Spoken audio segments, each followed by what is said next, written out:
नमस्कार दोस्तों, हमारे YouTube channel Shri Ram Pintu success point में आप सभी का स्वागत है। और मैं पिंटू कुमार यादव आप सभी को मैथ बताने वाले हैं क्लास 10 मैट्रिक परीक्षा 2021 के लिए। ठीक है, तो हम सवाल की ओर चलते हैं। हमारा सवाल है, यदि किसी समद्विबाहु त्रिभुज का आधार B और बराबर भुजा A हो तो उसका क्षेत्रफल क्या होगा। ठीक है, चलिए तो हम इन सवाल को सॉल्व करेंगे। ठीक है, आप लोगों भी ध्यान दीजिए। ठीक है, देखिए हम इसमें क्या करेंगे, बोला गया है समद्विबाहु त्रिभुज। ठीक है, तो इसमें क्या करेंगे, पहले समद्विबाहु त्रिभुज बना लीजिए। समद्विबाहु यानी कि सम होना चाहिए बराबर, द्वि मने दो, बाहु मने भुजा। ठीक है, जिस त्रिभुज का दो भुजा बराबर हो वही समद्विबाहु त्रिभुज होता है। तो ये ए बी ये सी तीनों शीर्ष है, ये समद्विबाहु त्रिभुज। मान क्या कहा गया, आधार भी, आधार होता है नीचे वाला। ठीक है, तो ये हमारा हो गया पूरा, ये बी, ये हो गया बी। और दो बराबर भुजा ए है, यानी कि यही दोनों बराबर है हमारा। तो ये हमारा ए है और ये भी ए है। और हमसे पूछा गया क्षेत्रफल। क्या करेंगे, किसी त्रिभुज का क्षेत्रफल निकालिए। अगर आधार और ऊंचाई पता रहे, ठीक है, आधार और ऊंचाई अगर पता रहता है तो हम क्या करते हैं, हाफ गुना आधार गुना ऊंचाई कर लेते हैं। ठीक है, तो हाफ गुना आधार तो b है लेकिन ऊंचाई इसमें नहीं पता चल रहा है। तो क्या करेंगे, आधार पर शीर्ष a से पहले लंब डाल लीजिए। ठीक है, जब आप लंब डाले तो यहाँ पर क्या हुआ, 90 डिग्री, और इधर भी 90 डिग्री का कोण बना। यानी कि हमारा जो ये त्रिभुज है, ये लंब हो गया AD। ठीक है, और ये भुजा हमारा है पूरा का पूरा B है। ठीक है, तो B है। अब यहां से क्या हुआ, अब यहाँ ये दोनों भी बराबर हो गया। ठीक है, ये दोनों भी बराबर होता है, ऐसा कंडीशन है। अब यहाँ क्या हुआ, त्रिभुज ACD या ABD कुछ भी ले सकते हैं। ठीक है, तो ABD क्या है, ABD में हमारा कोण ADC क्या हुआ, ये 90 डिग्री हुआ। ठीक है, ये 90 डिग्री, यानी कि ये क्या हुआ, समकोण हो गया है। बता रहे समझ में, ये हो गया समकोण त्रिभुज। ठीक है, ACD हो गया समकोण त्रिभुज, जिसमें कि कोण D 90 डिग्री है। तो समकोण त्रिभुज में पाइथागोरस प्रमेय लगाना है। पाइथागोरस प्रमेय क्या है, पाइथागोरस प्रमेय यह होता है कि कर्ण बराबर रूट अंडर लंब स्क्वायर प्लस आधार स्क्वायर। ठीक है, ये होता है। लेकिन हमें निकालना क्या है, हमें तो लंब चाहिए। तो लंब निकालने के लिए हम क्या करेंगे, लंब बराबर रूट अंडर कर्ण का स्क्वायर घटा आधार का स्क्वायर करेंगे। ठीक है, अब यहां देखिए कर्ण, हमारा कर्ण तो ये रहा AC A, तो यहां पर हम क्या कर लेंगे, A का स्क्वायर घटा तो घटा।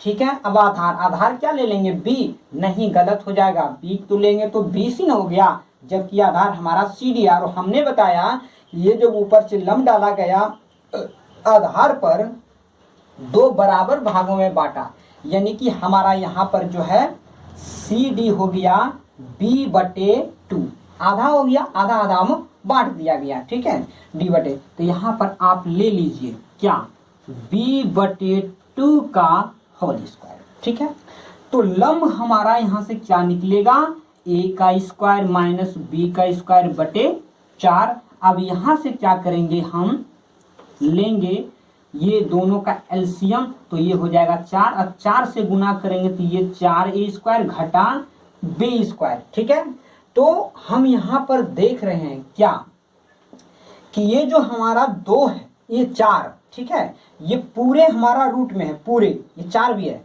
तो 4 जो है ये बाहर निकालेंगे तो हमारा क्या हो जाएगा, 1/4 होगा, ना कि 4, क्योंकि अगर ऊपर रहता तो हमारा 4 होता। अब 1 क्यों निकला, क्योंकि 1 अगर ऊपर से गुना करेंगे कितनों बार तो वो हो जाएगा, जोड़ा लग जाएगा तो 1 निकल जाएगा, नीचे जो है 4 हमारा 2 हो जाएगा, 4 नहीं 4 तो है ही, 2 दूना 4।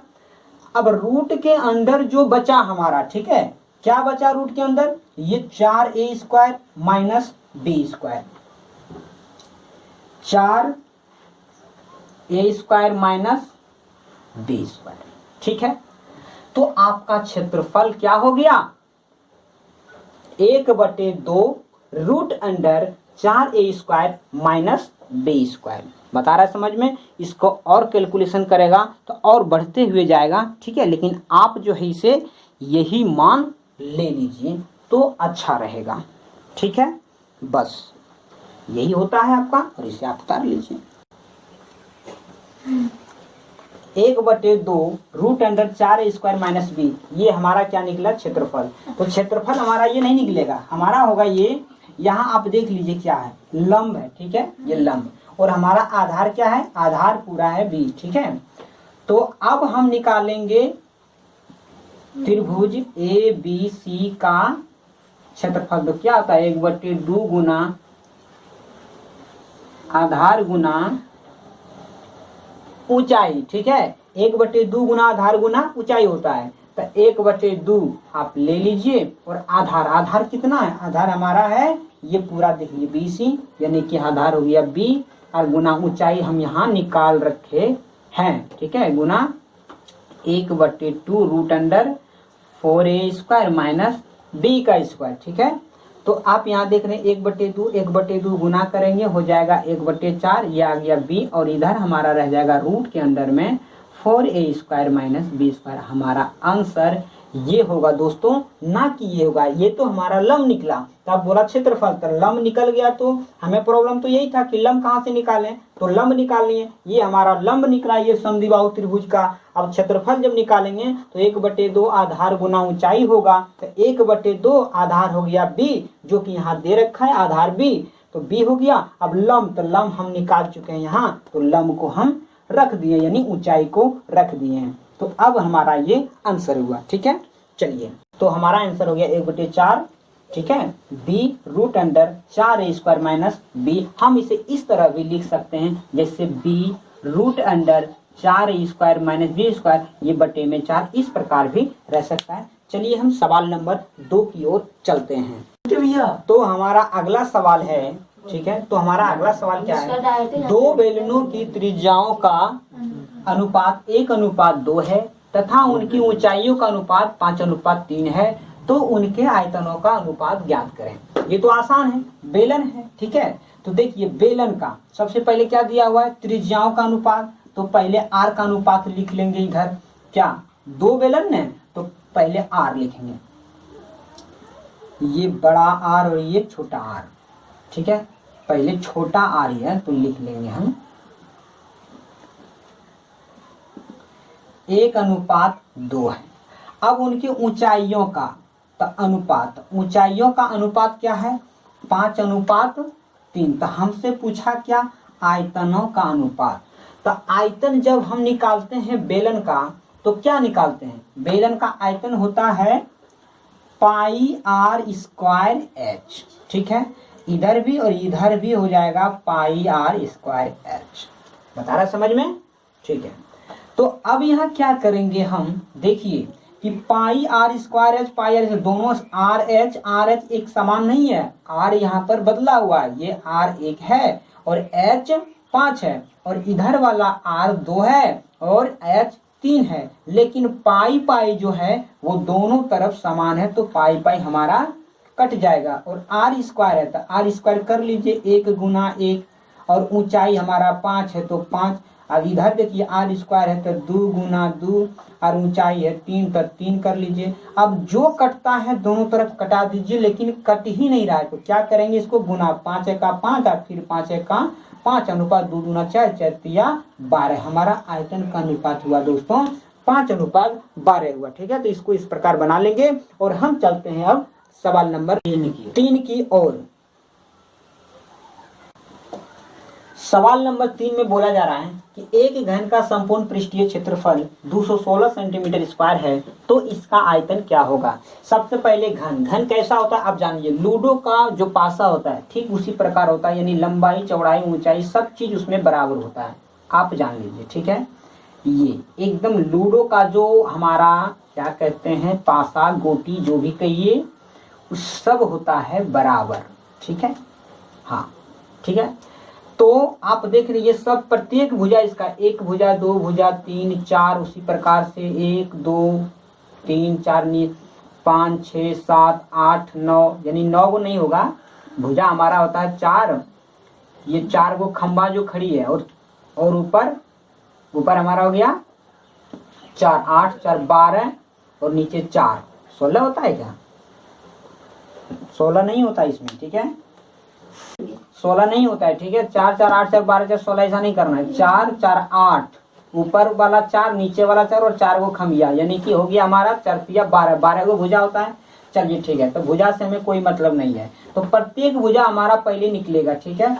तो पृष्ठ क्षेत्रफल होता है, आप इसे याद रख लीजिए, ठीक है, घन का संपूर्ण पृष्ठीय क्षेत्रफल बराबर 6L स्क्वायर होता है, ठीक है, 6L स्क्वायर। तो 6L यानी कि L को आप इससे भुजा कर दीजिए, या L बात एक ही हुआ, भुजा का स्क्वायर होता है, ठीक है। तो अब क्या करेंगे हम, ये पृष्ठीय क्षेत्रफल तो हमारा दे रखा है 216, और इधर हो गया 6 गुना भुजा का स्क्वायर, तो ये 6 से इधर कट जाएगा, कितना बार में कटेगा, ये 36 बार में कटेगा, और इधर हो गया हमारा भुजा का स्क्वायर। ये जो स्क्वायर है यानी वर्ग, इधर आकर के हो जाएगा √36 बराबर हो गया भुजा, इसलिए हमारा भुजा क्या क्या क्या हो जाएगा, यानी 6 6 36 हो गया, 6 सेंटीमीटर है, तो ये हमारा सेंटीमीटर, ठीक है। भुजा क्या निकला, 6 सेंटीमीटर। अब देखिए जब एक भुजा 6 सेंटीमीटर निकल गया तो आयतन निकालने में हमें आसानी हो जाएगी, ठीक है। तो अब लिखेंगे यहाँ क्या, घन का आयतन बराबर भुजा पर 3 पावर, ठीक है।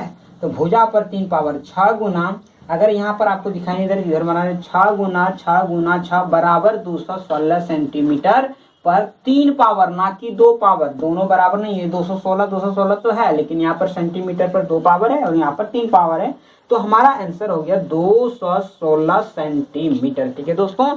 इसी सवाल के साथ आप लोगों को विराम देना चाहेंगे और आप लोगों को धन्यवाद देते हैं।